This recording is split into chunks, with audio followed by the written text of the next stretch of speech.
Hi children, welcome once again to your online EVS class. I am Asha Santosh, your EVS teacher. Children, I got this flower from my garden. It is a rose flower.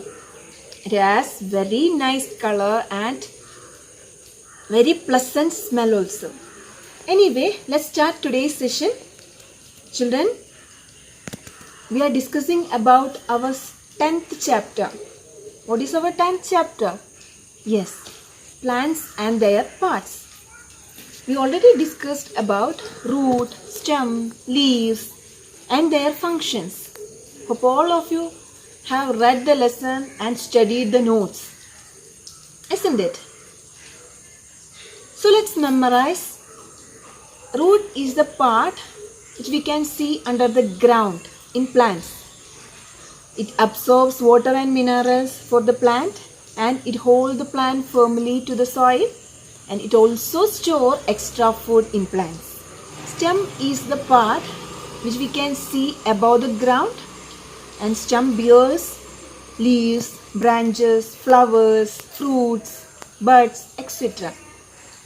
It transports water and minerals from the root to upper part of the plant, and it also distributes cooked food from the leaf to all parts of the plant. It also stores extra food. Then what about leaves? We have discussed different parts of a leaf in our previous class and functions of leaf. The main function of a leaf is cooking food. The process of cooking food in plants is known as photosynthesis. Chlorophyll is the substance which gives green color to the leaves. And also we discussed about different parts of a leaf. They are leaf blade, middle vein, side veins and stomata. Hope all of you are thorough with these topics.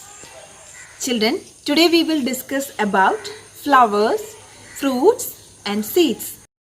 That's why I bring this flower. Did you ever notice most of the flower having very attractive colors?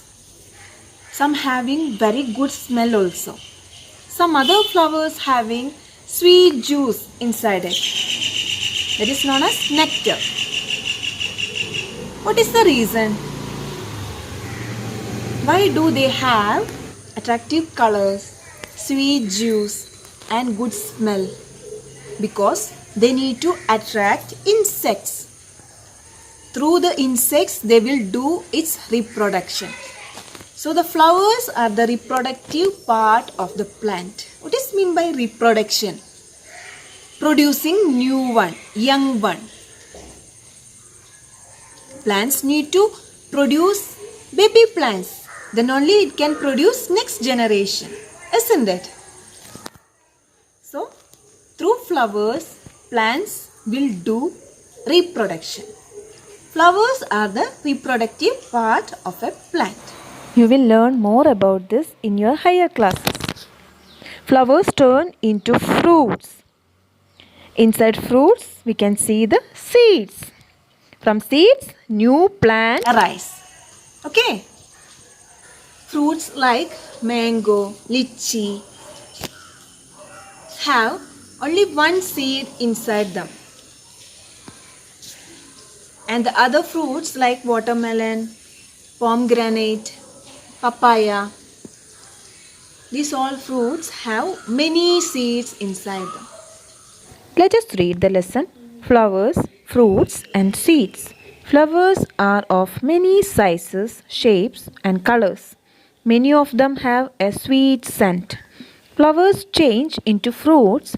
Some fruits are fleshy and juicy to eat. Fruits have seeds inside them. Some fruits such as the mango, lychee and peach have only one seed inside them. Others such as the pomegranate, papaya and watermelon have several seeds. A seed grows into a new plant. Flowers change into fruits. Then we can see the seed inside the fruits. From the seed, new plants will arise.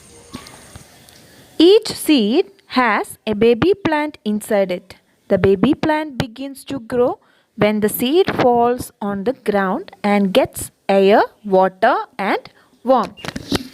Children, this is how a seed grows into a plant. Can you answer these questions?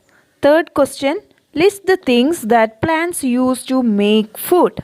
We already discussed what all things a plants need to make food. Yes, water, minerals, carbon dioxide, sunlight and chlorophyll.